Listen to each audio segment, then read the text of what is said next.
Bismillahirrahmanirrahim. Assalamualaikum warahmatullahi wabarakatuh.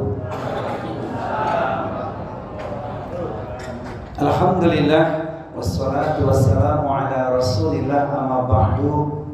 Qala Allah ta'ala fil Qur'anil Karim wa huwa asdaqul qailin. Jannatu 'adnin yadkhulunaha wa man salaha min abaihim wa azwajihim wa dhurriyyatihim wal malaikatu yadkhuluna 'alaihim min kulli bab. Salamun 'alaikum bima sabartum fa ni'ma 'uqbad. Surga Aden yang masuk ke dalamnya bersama dengan orang-orang yang soleh adalah mereka orang tuanya, pasangan-pasangan hidupnya, dan anak keturunannya. Di setiap pintu surga, malaikat mengucapkan kalimat yang menenteramkan jiwa, kalimat cinta. Selamat sejahtera atas kesabaranmu. Inilah akhir kesudahannya, engkau menjadi penduduk surga. Semoga itu orang tua kita, amin Allahumma amin. Kita dan istri kita, amin Allahumma amin. Kita dan anak keturunan kita. Inilah bagian kedua dari impian orang yang beriman. Setelah kemarin kita mengkaji bagian pertama, impian orang beriman di dunia mendapat keberkahan atau kebahagiaan. Masih ingat bahagianya orang yang berbuka? Masih ingat ya? Di dunia dia bahagia, senang waktu berbuka walaupun seadanya. Tapi di akhirat berjumpa dengan Rabbnya, yaitu fil jannah, di surganya Allah Subhanahu wa taala.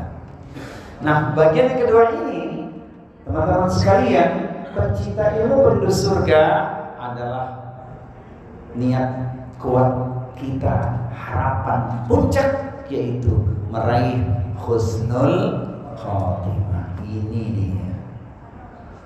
Kalau ngomongin husnul khotimah itu memang fokusnya akhirat, tapi sebagian ulama mengatakan husnul khotimah itu juga berkaitan dengan akhir hidup kita, dengan tugas yang kita selesaikan. Pemimpin husnul khotimah kalau dia turun nanti selesai jabatannya, namanya harum, pemimpin yang adil. Begitulah juga dengan kaitan profesi kita. Seorang pensiunan namanya dikenal bersih, gitu. Itu husnul khotimah dalam profesi kehidupan di dunia. Tapi yang ingin kita fokuskan sekarang adalah husnul khotimah yang sesungguhnya, yaitu akhir yang baik saat kita menghembuskan nafas yang terakhir. Nah, ini dia. Siapakah mereka? Yaitu seorang hamba sebelum meninggal, ia diberi taufik untuk menjauhi semua yang dapat menyebabkan kemurkaan Allah Subhanahu wa taala. Taufik adalah bimbingan, hidayah adalah petunjuk yang senantiasa kita genggam sampai akhir hayat kita. Maka bahagialah saat nanti kita berpulang ke rahmatullah dengan gelar husnul khotimah.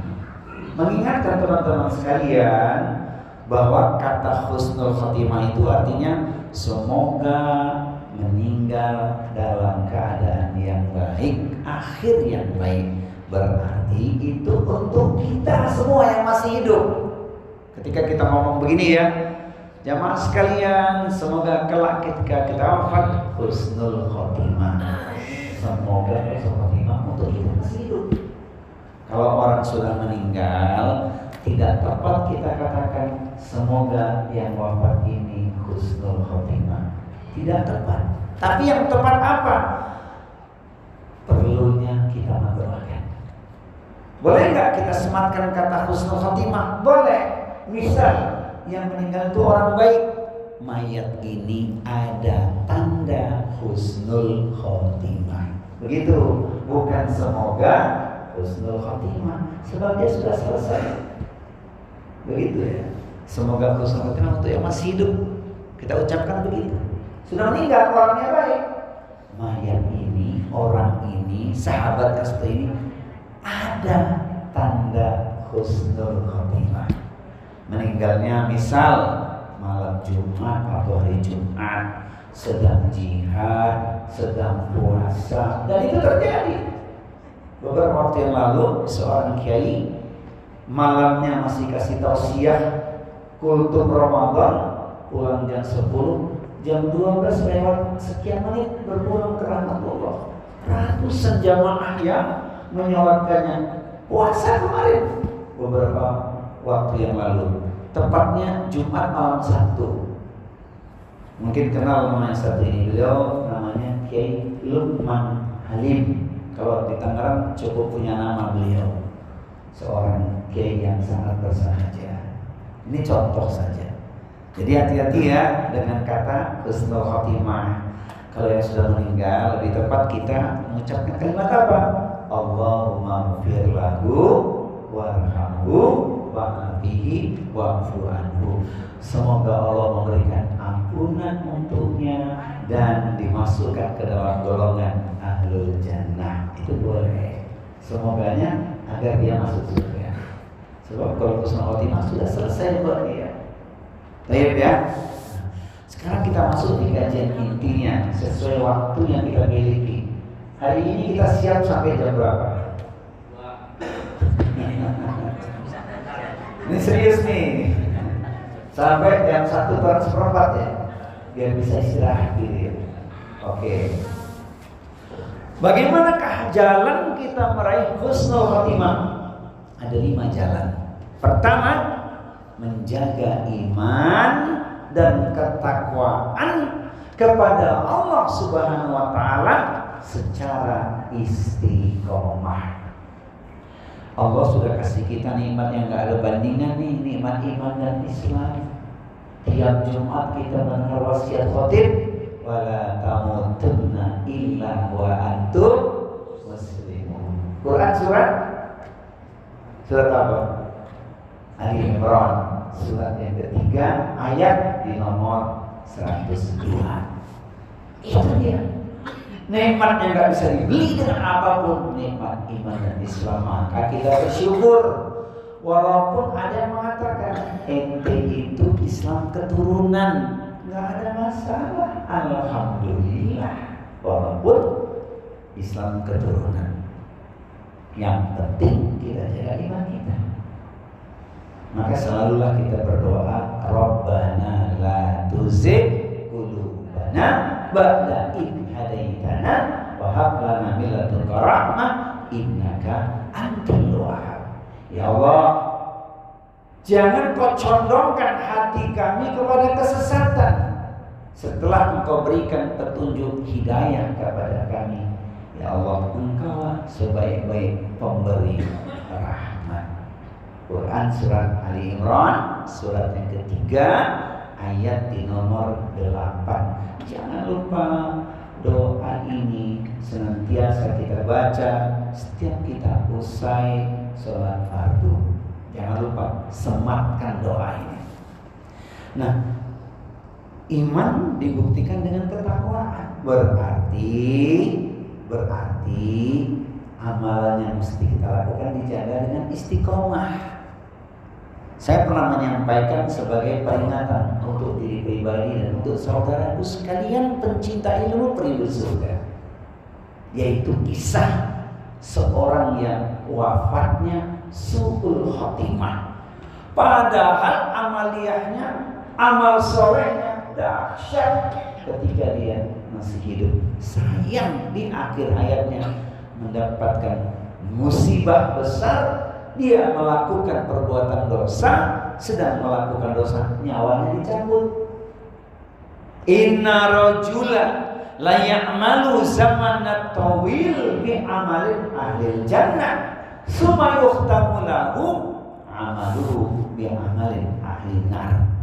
Dahulu ada seorang melakukan perbuatan orang-orang ahli surga, amal solehnya luar biasa, seorang surga tinggal sejengkal di hadapannya. Tapi itulah yang terjadi. Iseng-iseng bermaksiat. Jangan iseng-iseng bermaksiat, nyawanya dicabut ketika melakukan dosa. mengerikan, memilukan, menakutkan, bahkan sekali tempo orang mengatakan memalukan. Ya, kan ada lansiran berita itu, seorang kakek tua renta meninggal di atas pusar seorang PSK. Ngeri kan? Maka jangan isan-isan bermaksiat, mendingan isan-isan berpahala, begitu aja. Seperti apa isan-isan berpahala? Nyingkir gangguan di jalan, gitu ya. Isan-isan kelihatannya itu ada paku, beling. Hati-hati jalan-jalan besar ini, banyak paku bertebaran, itu kan ranjau kan, ambil. Itu isan-isan berpahala, nolong saudara kita. Nah ini ya contohnya. Jadi akhirnya apa gelar dia? Su'ul khatimah, orang yang awalnya baik akhirnya buruk. Riwayat yang kedua, wa inna rajula la ya'malu zamanat tawil bi amalin ahli nar tsumma yuhtamu lahu amaluhu bi amalin ahli jannah. Sebaliknya dahulu ada seorang melakukan perbuatan orang-orang ahli neraka, dosanya bak setinggi gunung sedalam lautan, seolah tidak ada peluang bagi dia untuk mendapatkan surga. Apa yang terjadi? Dia mendapat hidayah, dia bertobat, hijrah, belum sampai tempat yang dituju maut sudah merenggutnya. Apa gelar untuknya? Husnul khotimah. Ketika malaikat mengukur jaraknya, lebih dekat ke tempat hijrahnya, padahal belum beramal. Itulah orang yang dikatakan awalnya buruk, akhirnya baik. Teman-teman sekalian, pencinta ilmu hidup surga, pilih mana? Awal baik, akhir buruk, atau awal buruk, akhir baik?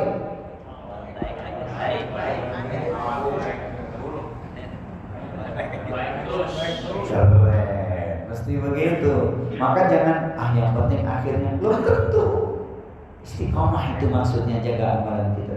Kalau ada orang hari ini bermaksiat, jangan kita membenci dia, apalagi mengucapkan kalimat yang bisa melukai hatinya.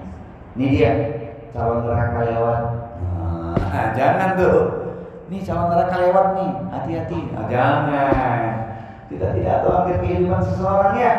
Mendingan kita katakan, ini dia calon ahli surga lewat. Boleh, namanya calon. Jangan bilang calon neraka. Itu yang terjadi. Maka kita istiqomah menjaga amalan kita. Di bulan Ramadan ini gaspol, libas habis, sapu bersih amalan-amalan. Begitu. Alhamdulillah Ustaz. Alhamdulillah kan. Jadi nanti 20 hari Ramadan berakhir, fokus 2 hari terakhir, sibukkan benar-benar dengan mengajar, i'tikaf, ibadah. Jadi nggak usah ke mal-mal lagi ya. Jadi kalau mau persiapan untuk Lebaran, segerakan aja. Maksimal tanggal 20 Ramadan, 21 fokus kita. Siap? Kan masih tanggal muda ini ya. THR udah keluar THR? Saya doakan semoga 3 bulan gaji. Amin dan amin. Amin. Kurang 3 bulan gaji THR. Keren, Masya Allah ya. Jadi itu yang pertama, menjaga iman dan ketakwaan kepada Allah Subhanahu Wa Taala secara istiqomah. Yuk kita jangan merasa cukup dengan yang sudah kita kerjakan. Semangat terus. Ya, salah satu contohnya kita sudah tarawih malamnya sebelum sahur, tetap tahajud. Jangan sampai enggak, mahal itu waktunya. Minimal 2 rakaat, 4 rakaat indah.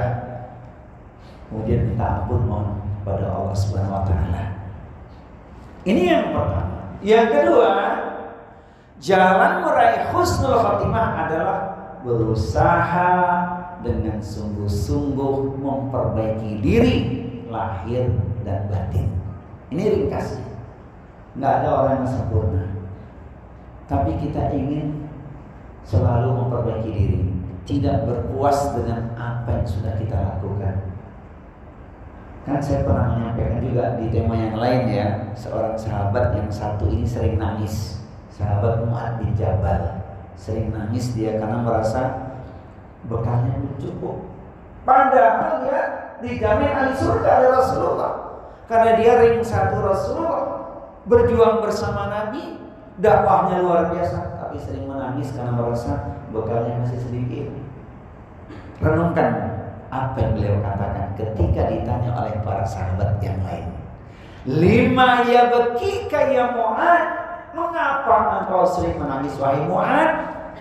Beliau menjawab, li'anna Allah azza wa jalla qabadha qabdhataini wahidatan ilal jannah wal ukhra ilan nar. Karena Allah azza wa jalla hanya mencabut dua jenis nyawa. Satu nyawa dimasukkan ke dalam surga, satu lagi dimasukkan ke dalam neraka. Fa ana la adri min ayyi fariqaina. Aku tidak tahu nanti dimasukkan ke manakah aku, masuk surga kah aku atau masuk neraka kah aku. Bayangkan sahabatnya satu ini, amal yang luar biasa, membandingkan dengan kita, jauh kita tertinggal di belakangnya. Maka ayo terus kita perbaiki diri kita, lahir dan batin. Ini dia momentum Ramadan yang tersisa ini. Harapannya kalau ibadah puasa kita baik dan benar, amalannya sungguh-sungguh kita lakukan, pasca Ramadan tinggal melanjutkan lagi, insya Allah. Kata orang Arab begini, aslih nafsaka yasluh lakan nas. Perbaiki,lah dirimu sendiri, maka orang akan jadi baik karena dirimu. Karena ada ungkapan ya, gajah di pelupuk mata tidak kelihatan, kuman di seberang lautan jelas nampak kelihatan. Kata Bang Haji, keterlaluan. Ayo kita perbaiki diri kita. Kalau ada orang yang belum baik, seru dalam kebaikan, nggak usah jauh-jauh, yang ada di sekitar lingkungan kita. Tapi caranya gimana nih kalau ingin ngajak orang? Beri dia kebaikan. Jangan cuma ngingatin, menyuruh, tapi tidak berbuat sesuatu. Traktir dia, bantu dia, beri uluran tangan, ngajaknya enak nanti, karena dia merasa kita telah berbuat sesuatu untuknya. Ini yang kedua. Kemudian yang ketiga, ternyata zikir itu luar biasa teman-teman. Sehingga perintah Allah di Al-Quran khusus untuk orang beriman supaya banyak berzikir. Maka yang ketiga, senantiasa berzikir kepada Allah dalam keadaan apapun dan bagaimanapun. Ayatnya nggak asing lagi ya, supaya banyak berzikir. Quran surat Al-Ahzab surat yang ke-33 ayat 41-42. Ya ayyuhalladzina amanu dzkurullaha dzikran katsiran. Wahai orang-orang beriman, banyaklah kalian mengingat Allah. Wasabbihu bukratan wa asila, pagi maupun petang. Maka ada zikir pagi, zikir petang. Itu harus kita hayati ketika kita membacanya dengan penuh penghambaan diri kepada Allah. Dan kalau kita baca di ayat yang sebelumnya, Al-Ahzab juga itu ayat 21, laqad kana lakum fi rasulillahi uswatun hasanah. Laqad kana lakum fi rasulillahi uswatun hasanah liman kana yarjullaha wal yawmal akhir wa dzakarallaha katsiran. Kan gitu. Sungguh pada diri Rasulullah itu ada suri teladan yang baik. Siapakah dia? Yang nyata Rasul, yaitu mereka orang-orang yang banyak mengingat Allah karena ingin berjumpa dengan Allah. Liman kana yarjullaha wal yawmal akhir wa dzakarallaha katsiran. Ingat Allah, ingat akhirat, ingat surga, maka dia banyak mengingat Allah. Nah ini dia. Jadi kalau kita ingat Allah, Allah pasti ingat kita. Fadhkuruni adzkurkum washkuruli wala takfurun. Semoga kita nanti di akhir hayat itu yang kita ucapkan lafaz kalimat tauhid la ilaha illallah. Seorang bisa meninggal sesuai dengan kebiasaan baiknya. Udah biasa berzikir kalimat thayyibah, subhanallah walhamdulillah wala ilaha illallah, wallahu akbar, wala haula wala quwata illa billah. Jangan lupa, banyak-banyaklah mengingat Allah. Ini yang ketiga. Kemudian yang keempat, secara khusus senantiasa berdoa kepada Allah agar diwafatkan dalam keadaan sebagai seorang muslim. Maksudnya husnul khotimah. Ingat, walaupun sudah sering disampaikan, jangan lupa dipraktekkan. Yaitu saat sujud kita baca 3 permohonan. Allahumma inni as'aluka husnul khotimah. Ya Allah, aku mohon husnul khotimah. Yang kedua, Allah marzuqni taubatan nasuha qabla maut. Ya Allah, berilah rezeki taubat nasuha sebelum wafat. Ini penting. Yang ketiga, Allahumma ya muqallibal qulub tsabbit qalbi ala dinik. Ya Rabb, ya Tuhanku, Engkau yang membolak-balikkan hatiku, tetapkanlah hatiku kepada agamamu. Nah, ada sebuah doa yang lain nih teman-teman. Nanti doa ini saya share nanti, kalau bisa dimasukkan di channel YouTube-nya nanti bagus, difoto aja karena kita nggak pakai slide ya. Doa ini menarik, juga dikaitkan dengan 3 permohonan. Ayo sama-sama kita baca ya, supaya kita akrab. Allahumma ja'al khaira umri, Allahumma ja'al khaira umri akhirahu. Sekali lagi ya, Allahumma ja'al khaira umri akhirahu, Allahumma ja'al khaira umri akhirahu, wa khaira amali khawatimahu, wa khaira amali khawatimahu, wa khaira ayyami, wa khaira ayyami yauma alqaka. Yuk kita lafazkan artinya. Ya Allah, jadikanlah sebaik-baik umurku pada ujungnya, dan jadikan sebaik-baik amalku pada akhir hayatku, dan jadikan sebaik-baik hariku pada saat aku bertemu denganmu, yaitu di hari kiamat. Ya, doa ini nanti difoto, di share, amalkan juga dengan keluarga. Masya Allah, 3 permohonan ini melengkapi. Kalau kita uraikan, memang luar biasa. Ya Allah, jadikanlah sebagai umurku pada ujungnya. Kita kan punya masa lalu yang kelam, benar nggak? Ada di antara kita yang tidak punya dosa, yang dosanya sedikit tunjuk tangan, yang dosanya sedang-sedang saja tunjuk tangan, yang dosanya banyak tunjuk tangan. Nah, kita banyak punya dosa, maka kita ingin ujungnya itu baik. Kemudian jadikan sebagai amalku pada akhir hayatku. Mungkin amal-amal kita kemarin ada yang kurang ikhlas, benar nggak? Amalnya karena ingin punya tujuan, nolong orang karena ada udang di balik. Itu hati-hati tuh, ada pamrihnya. Kita pingin jadi pada akhirnya amalnya semua baik, dan jadikan sebaik-baik hariku. Hari terindah itu kapan? Ketika bertemu dengan Allah. Di mana bertemunya? Di surga. Kalau sudah masuk surga itu lupa dengan surga, iya kan? Kalau sudah bertemu di surga lupa dengan surga, tapi bertemu dengan pemilik surga itu, masya Allah.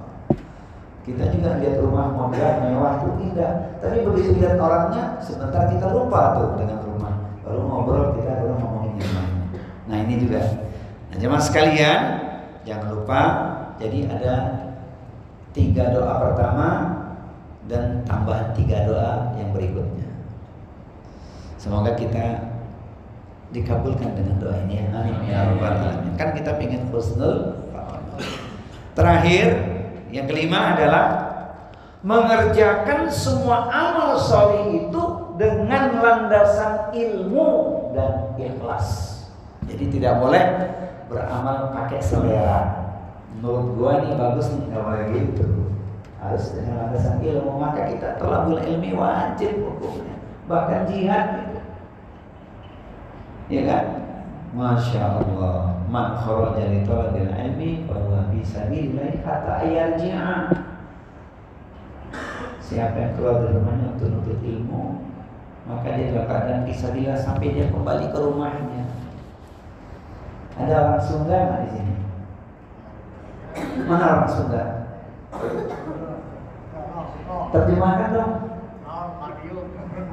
Siapa yang keluar dari rumahnya untuk menuntut ilmu, dia fisabilillah sampai dia kembali ke rumahnya. Tahu nggak terjemahannya?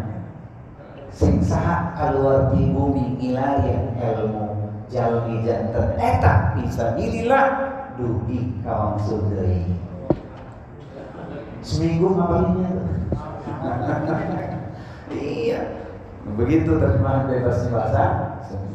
Jadi harus kita landasan pakai ilmu ibadah, jangan cuma selera kita. Jadi nggak boleh pakai perasaan, pakai ilmu gitu ya. Perasaan saya bagus belum tentu. Nah kedua, setelah ilmu, ikhlas harus karena Allah. Itu kita janjikan, kita lafazkan. Qul inna sholati wa nusuki wa mahyaya wa mamati lillahi rabbil alamin. Sesungguhnya sholatku, ibadahku, bahkan hidup dan matiku, semuanya ku persembahkan untuk Allah Rabb semesta alam. Quran surat Al-An'am surat yang ke-6 ayat nomor 162. Teman-teman sekalian, mari kita ambil kesimpulannya ya. Ini di penghujung supaya mudah mengingatnya. Nanti ditulis tuh di penjelasannya. Jalan meraih husnul khatimah di antaranya ada 5 jalan. Pertama, menjaga iman dan ketakwaan kepada Allah Subhanahu wa taala secara istiqomah. Yang kedua, berusaha sungguh-sungguh memperbaiki diri lahir dan batin. Yang ketiga, senantiasa berzikir kepada Allah dalam keadaan apapun dan bagaimanapun. Kemudian yang keempat, senantiasa berdoa kepada Allah agar diwafatkan dalam keadaan sebagai muslim. Dan yang kelima, mengerjakan amal solih dengan landasan ilmu dan ikhlas. Kira-kira 5 jalan ini prakteknya ringan, enteng, gampang atau mudah?